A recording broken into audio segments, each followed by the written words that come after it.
July 26, 2023. Washington, D.C. A man raises his right hand. He swears an oath before the United States Congress. He is a combat veteran. 14 years in Air Force intelligence. A man who once represented the Pentagon's own task force on unexplained aircraft. And under oath, in front of cameras, in front of the country, he tells lawmakers the government has been lying to them. Not about a policy. Not about a budget line. About programs hidden so deep that even sitting members of Congress couldn't get answers. He says he was threatened. He says his career was destroyed for asking questions. But here's what they didn't expect. He didn't break. He didn't disappear. He forced an inspector general to call his complaint credible and urgent. He forced a hearing the Pentagon didn't want to happen. And 2 years later, he's still in the room, now helping write the very laws meant to drag these secrets into the light. This is not a story about whether something is out there. This is a story about a man who decided the American people had a right to ask the question. If they did, you can too.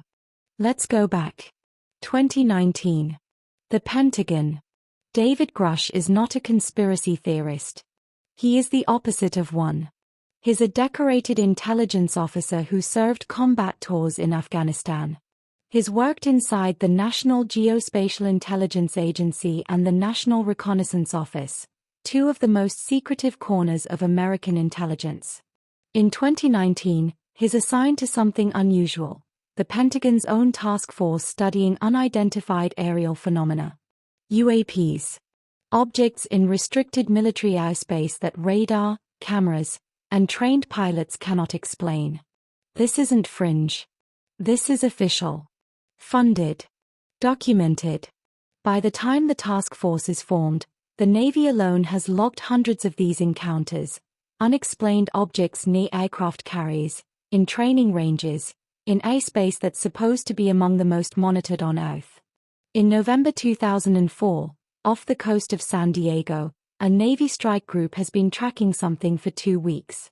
Objects dropping from 80,000 feet, the edge of space, to 20,000 feet, then climbing back, again and again. Commander David Fravor is sent to investigate. What he and his crew encounter, a white, oblong object with no wings, no rotors, no visible engine, moving in ways their own aircraft cannot, becomes known as the Tic-Tac encounter. The Pentagon itself later releases the radar footage publicly. It is real. It is recorded. It is officially acknowledged as unexplained. This is the world Grusch steps into. Not rumors. Official case files. Radar tracks. Pilot testimony filed in safety reports that then vanish into a system with no real oversight. And that's the crisis underneath the crisis. It's not about the objects. It's about who gets to know, and who decides you don't. Grusch starts asking the obvious questions a serious investigator asks. Where is the money for these programs coming from? Who has oversight? Why does Congress, the body legally required to oversee defense spending, keep hitting walls? He finds what he later calls slush funds. Money allegedly moved outside normal channels.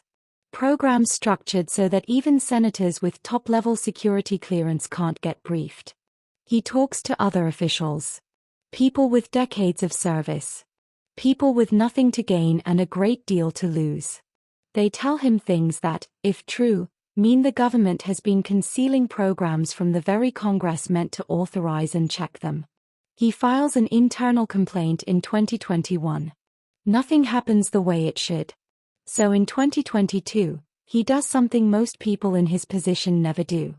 He goes to the intelligence community's own inspector general, the watchdog inside the system, and files AC. This is the moment everything could have ended quietly. Most internal complaints do. They get buried. Reclassified. Filed away by the very system they're reporting on. Grusch knows the history. He knows what happens to people who say the wrong thing inside the intelligence community. He knows about retaliation. About careers ended. about reputations destroyed before a single fact gets checked. He files anyway. Before we see what happens next, if a story about institutional secrecy and the courage to challenge it is resonating with you, hit subscribe. Every Sunday, we bring you another story of someone who looked at a system built to silence them and refused to stay quiet.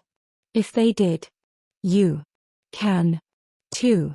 Now, let's see what happens when the watchdog actually listens.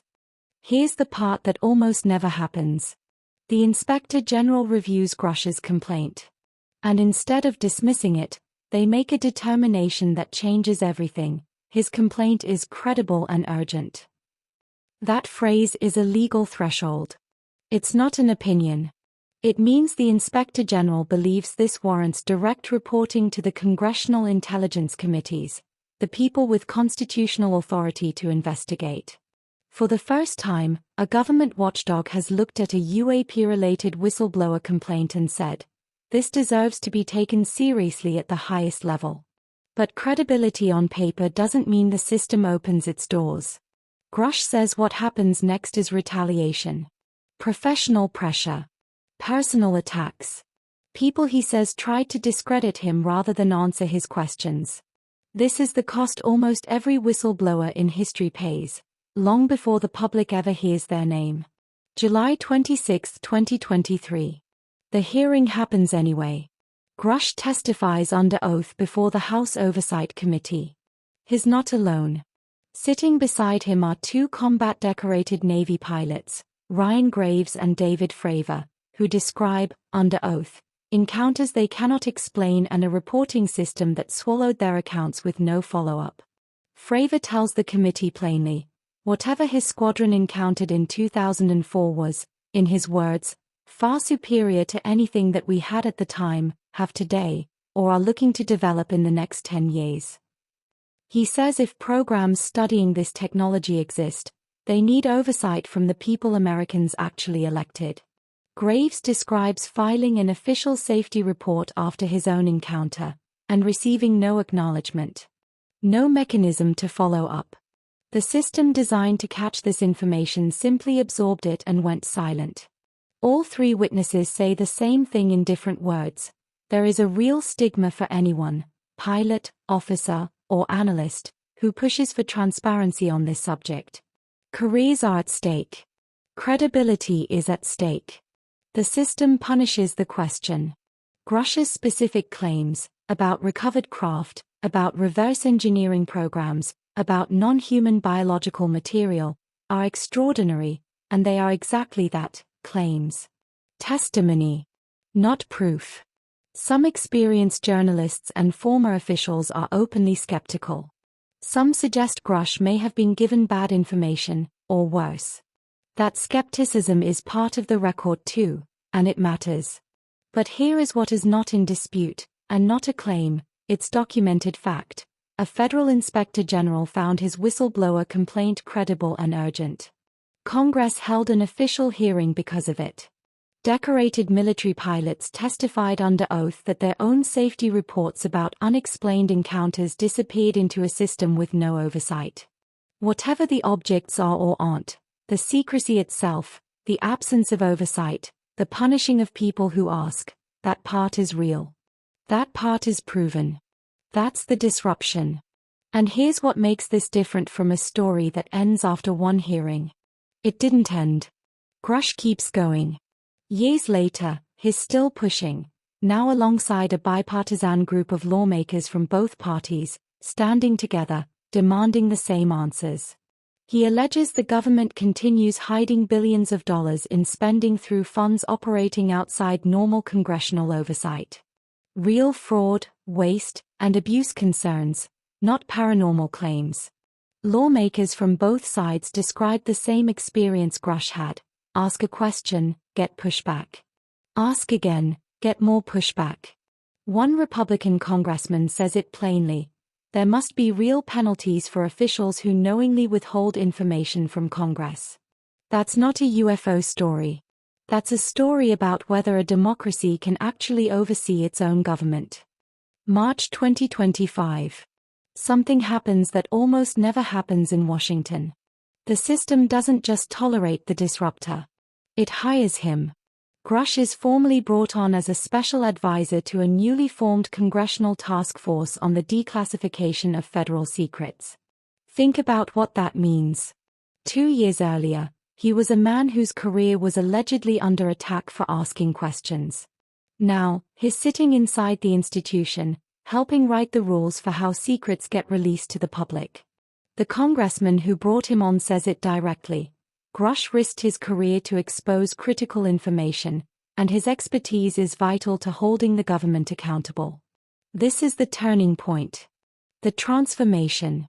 Before, a complaint filed quietly, expected to disappear. After, a formal government task force, bipartisan, built specifically to force declassification, with the whistleblower himself inside the room. Let's look at what changed, concretely. Before Grusch's complaint, 0 public congressional hearings specifically on UAP secrecy and oversight failures. After, multiple hearings. Sworn testimony entered into the permanent congressional record. A dedicated declassification task force.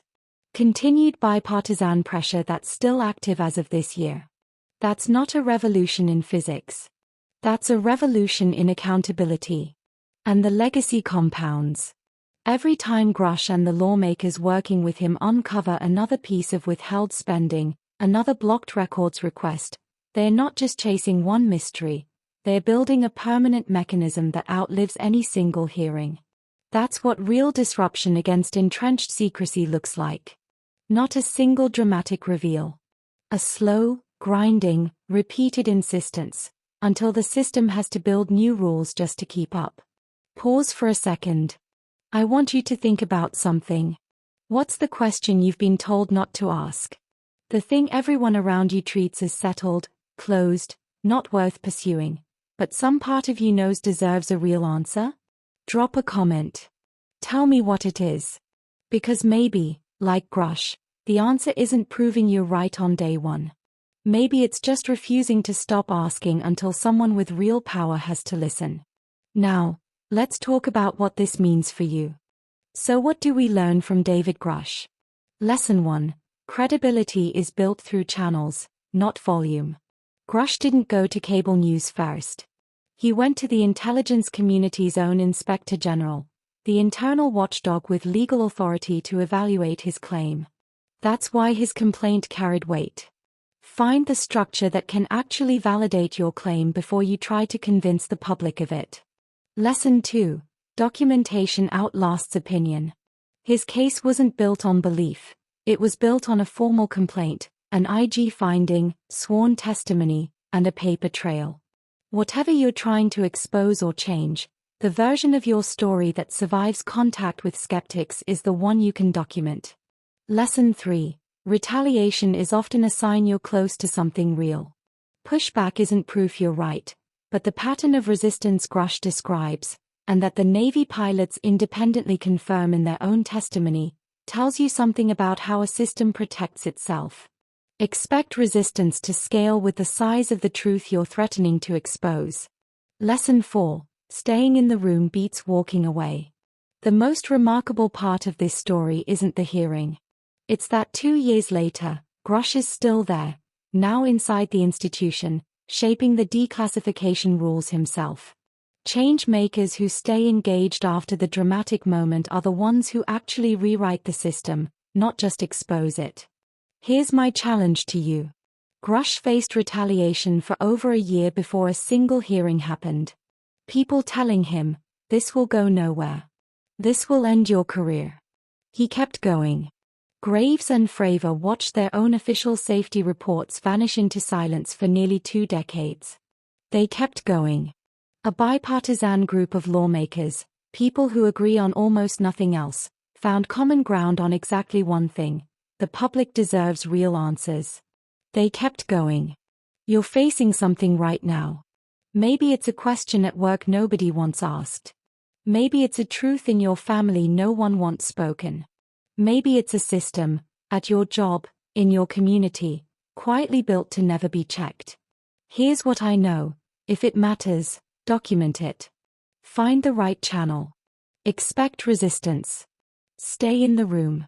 Don't let the truth die in a drawer. This is the History Disruptors.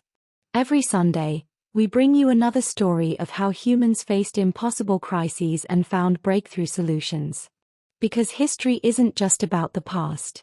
It's a blueprint for your future. David Grusch challenged a system built to never be checked. They tried to discredit him. He stayed anyway.